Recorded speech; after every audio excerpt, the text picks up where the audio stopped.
মহিলারা নামাজে সালাম ফিরিয়ে একটি ছোট্ট দোয়া 7 বার পড়লে সংসারের সকল প্রয়োজন আল্লাহ পূরণ করে দিবেন। মনে রাখবেন, আমাদের মা বোনরা যারা আছেন তারা অনেকেই কিন্তু সংসারের ভিতরে সুখ চান, শান্তি চান, এবং বিশেষ করে অনেক সময় স্বামীর অবস্থা খুব ভালো থাকে না।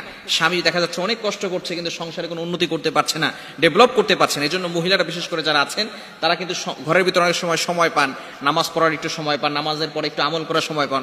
যেহেতু পুরুষরা বাহিরে থাকে, সকালবেলা বের হয় আর অনেক রাত্রে চলে আসে, এবং বিশেষ করে অনেক কষ্ট তারা বাহিরে করে থাকেন।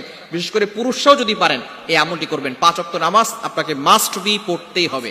যদি আপনি সংসারের ভিতরে সুখ চান, শান্তি চান এবং প্রয়োজন হাজতগুলো পূরণ করতে চান, তাহলে অবশ্যই 5 ওয়াক্ত নামাজ আপনাকে মাস্ট বি পড়তে হবে। নামাজ ছাড়া আপনি সংসারের ভিতরে কখনো কোশ্চিনকালেও আপনি কিন্তু সুখ এবং শান্তি আনতে পারবেন না। একটু বলেন তো, সুখের মালিক কে? হ্যাঁ, সুখের মালিক হচ্ছেন আল্লাহ।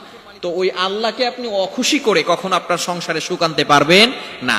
একমাত্র কাজ হচ্ছে নামাজ পড়া। নামাজ 5 ওয়াক্ত নামাজের পরেই এই ছোট্ট দোয়াটি পড়তে হবে। দোয়াটি হচ্ছে ইয়া কাদিয়াল হাজাত, ইয়া কাদিয়াল হাজাত। আপনি নামাজে সালাম ফিরানোর পরে 5 ওয়াক্ত নামাজ আপনাকে পড়তে হবে।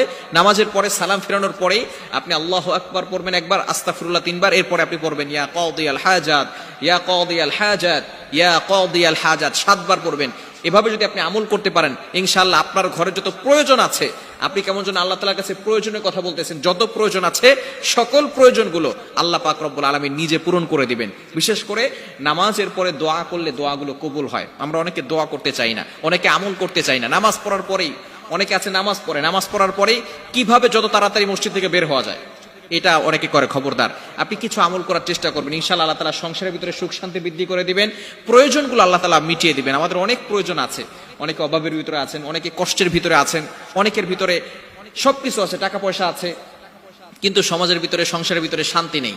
স্বামী স্ত্রীর সাথে ভালো বন্ডিং হচ্ছে না, স্বামী স্ত্রীর কথা শোনে না, স্ত্রী স্বামীর কথা শোনে না। এরকম অনেক সময় হয় কি হয় না? আপনি এই যে অভাবের ভিতরে আছেন, শান্তির অভাব, ঘরের ভিতরে শান্তি নাই, শান্তির প্রয়োজন, এই হাজতগুলোর জন্য আপনি আল্লাহর কাছে দোয়া করবেন, ইয়া কাদিয়াল হাজাত, ইয়া কাদিয়াল হাজাত। এখন যদি আপনি নামাজ না পড়েন, নামাজ না পড়ে যদি আমল করেন, তাহলে কিন্তু কাজ হবে না।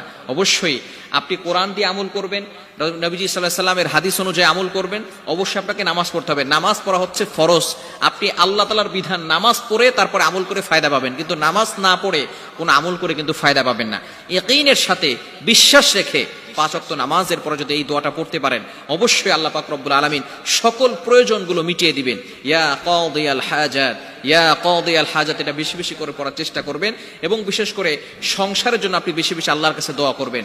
আপনার স্বামীর জন্য দোয়া করবেন, আল্লাহ আমার স্বামীকে সঠিক বুঝ দান করো, আমার স্বামীকে তুমি যে কাজগুলো করতেছেন তাকে এই কাজের জন্য তুমি তাকে জান্নাতের ওসিলা বানিয়ে দাও, ঘরের ভিতরে সুখ শান্তির ব্যবস্থা করে দাও, টাকা পয়সার ভিতরে বরকত দান করো। এভাবে অনেক মা বোনরা যারা আছেন তারা তাহাজ্জুদ নামাজ পড়ার চেষ্টা করবেন। আমরা এখন বর্তমানে এমন একটা পর্যায়ে চলে গেছি, ফজরের নামাজই পড়ি না, তাহাজ্জুদ তো দূরের কথা, ফজরের নামাজও পড়তে চাই না। ফজরের নামাজ পড়বেন এবং ফজরের নামাজের একটু আগে উঠে তাহাজ্জুদ পড়বেন। এই সময় আল্লাহ তাআলা প্রথম আসমানে এসে বান্দাকে ডাকতে থাকেন আর বলতে থাকেন, বান্দা কার কি লাগবে আমি আল্লাহর কাছে চাও। এজন্য নামাজ পড়বেন, তাহাজ্জুদ নামাজ পড়বেন, নামাজ কখনো মিস করবেন না। আর 5 ওয়াক্ত নামাজের পরে সালাম ফিরিয়ে আপনি আমলটা করবেন, ইয়া কাদিয়াল হাজাত। এটা নারীরাও করতে পারবে, পুরুষরাও করতে পারবে। এই আমলটা আমাদের